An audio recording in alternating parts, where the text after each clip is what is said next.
So, good day sir, I am Almujib I Haji Yusuf, and today I will explain about dispute settlement and protest on tariff classification issues.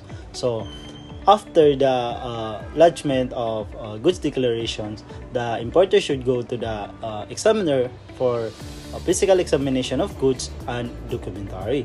So, halimbawa pag-abot ni importer kay examiner, kay nakita ni examiner nga mali ang tariff classification, kay ang buhaton ni examiner kay mohatag na siya bagong classification rates. So halimbawa si importer kay para sa iya kay tama yung tariff classification, tapos dili siya mo agree sa bagong tariff classification ni BOC or examiner, kay moto ay ang tariff classification kay ma-dispute na siya. So unsay remedy ni importer?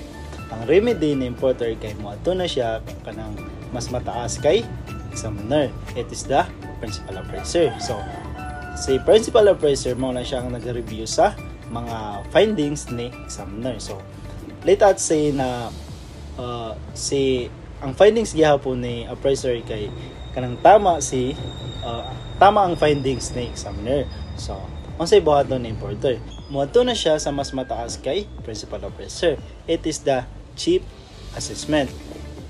So halimbawa findings gihapon ni chief assessment kay tama si examiner, tapos mo to ang remedy ni importer kay mo siya sa mas mataas kay chief assessment. It is the deputy collector. So unsay buhaton ni deputy collector? Mo gyapon to kanang i-check gyapon niya kung kinsay tama sa ilaha. So let us say na tama gyapon si examiner para kay chief assessment. So unsay remedy ni importer?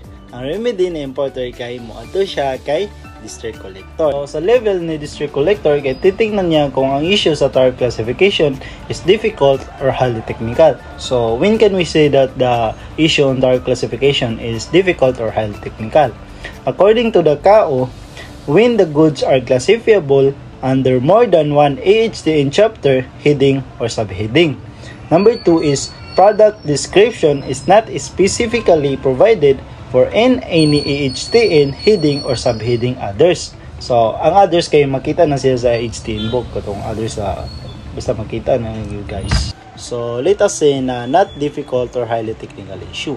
Unsay buhaton ni district collector? Ang buhaton ni district collector kay mag-issue sa ng ruling kay importer and mag-demand siya kay importer to pay additional duties and taxes. And dito na papasok yung protest. So, take note guys, pag from examiner to district collector, maura na ang dispute settlement. Pag-abot niya kay Commissioner of Customs, diyan na papasok yung protest. So lahi siya guys. So kinsa si Commissioner of Customs? Si Commissioner of Customs ang may power to review the decision of district collector.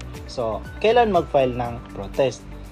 Within 15 days from the payment of additional duties and taxes.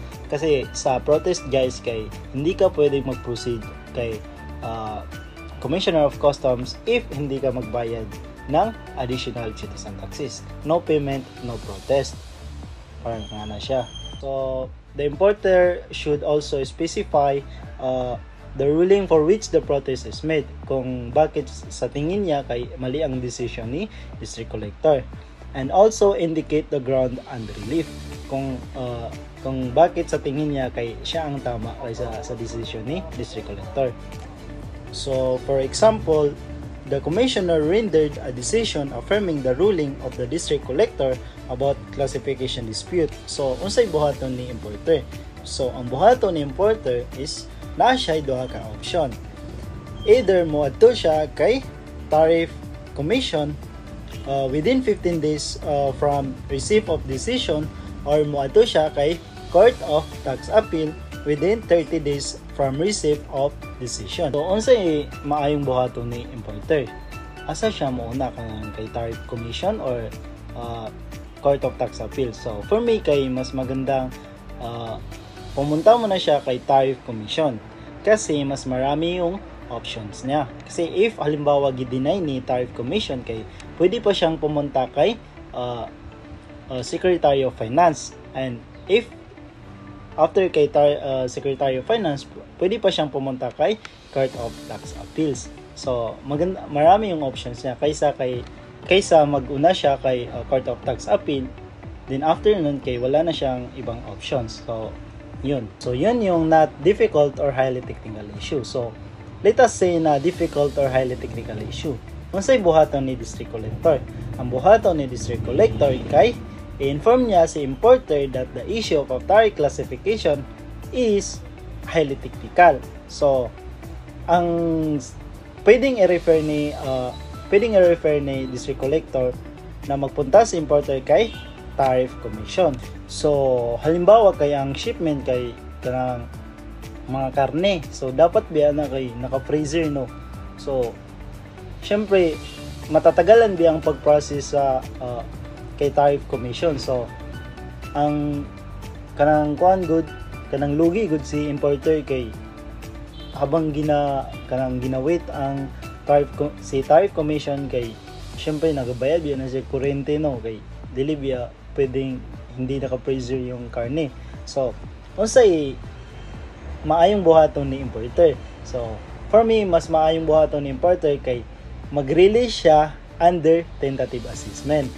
So mo to pwedeng ma-release ang shipment. So pero dapat mag-apply si importer ng like cash bond or surety bond. So for me, mas maayong sa surety bond kay ang surety bond biya kay kanang dili buong amount yung babayaran, like percentage ra good. Halimbawa kay ang custom duty kay 900,000 kay halimbawa si surety bond kay giingon niya kay 10% lang ng 900,000 yung babayaran sa surety bond kay moro ang bayaran ni surety bond. Pero if cash bond kay kanang buong 900,000 na yung babayaran ng importer. So mas pabor siya kay surety bond. So moro to, sir. So that's all, sir. Thank you.